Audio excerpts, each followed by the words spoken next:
Alguns monstros nascem da imaginação, mas outros caminham entre nós. Pegam ônibus, trabalham, conversam com vizinhos e escondem segredos que jamais deveriam existir. Hoje você vai conhecer a história real de Jeffrey Dahmer, um dos serial killers mais famosos, estudados e perturbadores da história.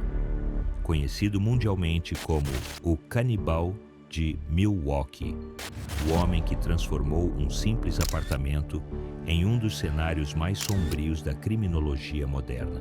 Se você gosta de histórias reais de terror, crimes misteriosos e psicologia criminal, já deixa o like, se inscreve no canal e ativa o sininho. Porque aqui, no Dark Legends, o terror não vem de monstros fictícios, vem da vida real.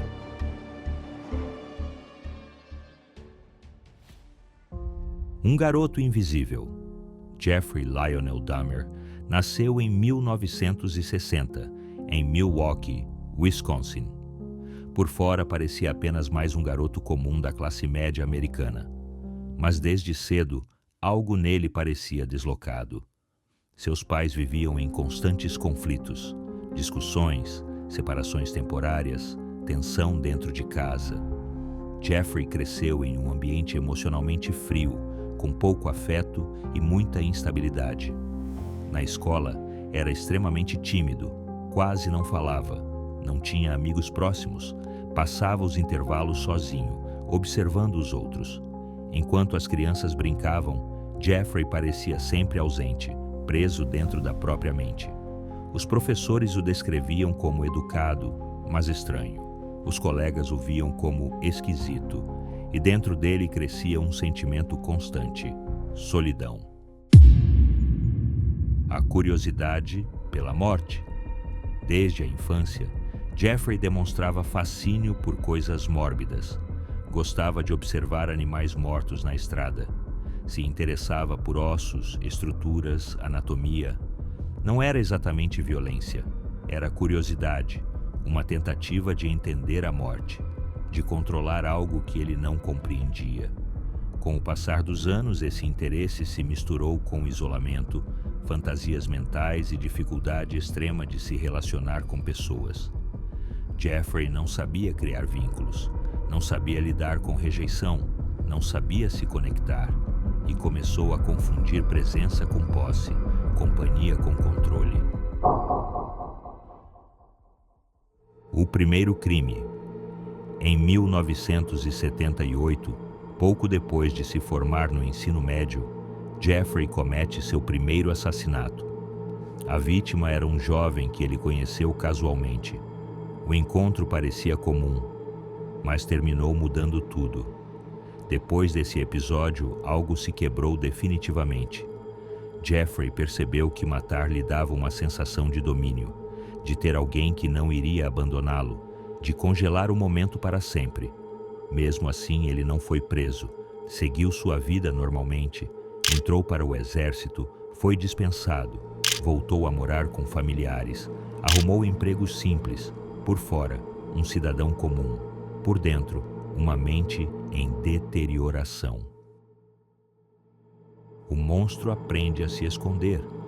Nos anos seguintes, Jeffrey passa despercebido pela sociedade, trabalha em fábricas, mora com a avó, anda pelas ruas sem levantar suspeitas, mas suas fantasias aumentam, se tornam mais frequentes, mais intensas.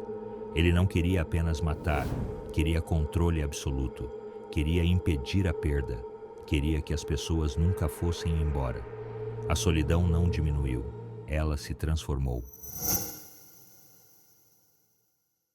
O apartamento de Milwaukee.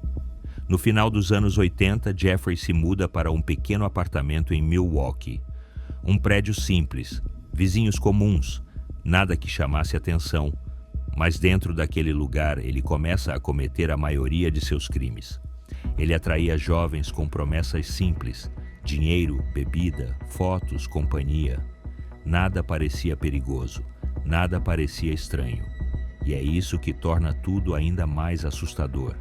Não havia gritos, não havia perseguições, não havia cenas de filme, apenas encontros aparentemente normais. que nunca terminavam bem. Jeffrey levava uma vida dupla perfeita. Durante o dia, um trabalhador discreto. À noite, um predador invisível. Os sinais ignorados. Vizinhos reclamavam de cheiros estranhos, barulhos incomuns, situações desconfortáveis. A polícia chegou a ser chamada algumas vezes, mas Jeffrey sempre tinha explicações simples: carne estragada, problema no encanamento, restos de comida. E acreditavam, esse talvez seja um dos aspectos mais perturbadores do caso. O mal estava ali, evidente, mas ninguém conseguiu enxergar.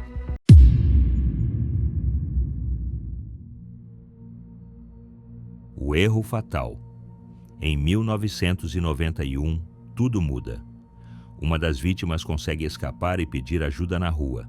Desorientada e em pânico, chama a polícia.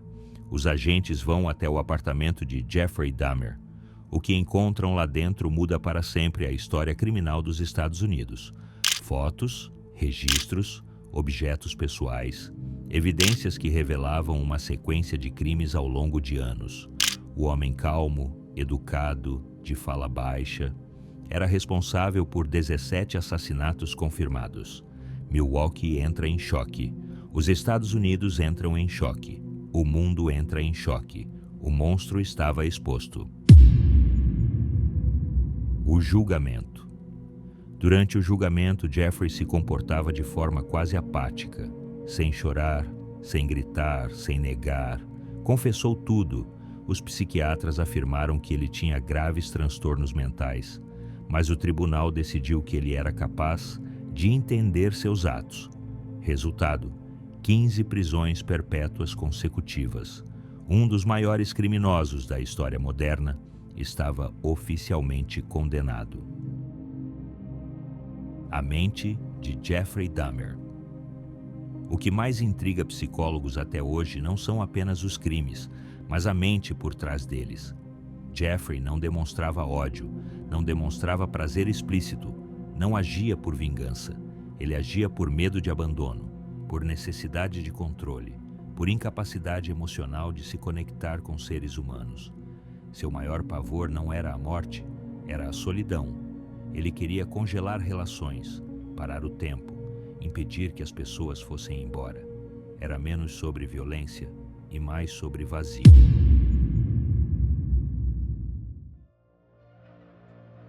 A morte do monstro. Em 1994, dentro da prisão, Jeffrey Dahmer foi morto por outro detento. Sem discursos finais, sem entrevistas de despedida, sem redenção. O homem que passou anos tirando vidas teve a própria encerrada de forma silenciosa, sem glória, sem espetáculo, sem respostas definitivas. O legado do terror.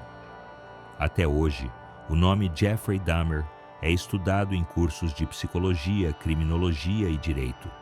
Ele virou documentário, virou série, virou livro, virou filme, mas nenhuma obra consegue responder completamente como alguém aparentemente comum se transforma em um dos maiores monstros da história.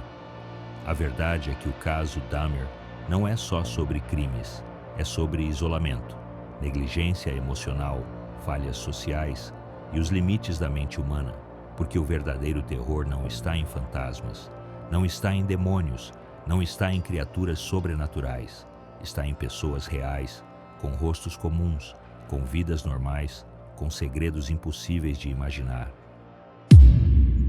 Se você chegou até aqui, é porque o medo te atrai tanto quanto a verdade.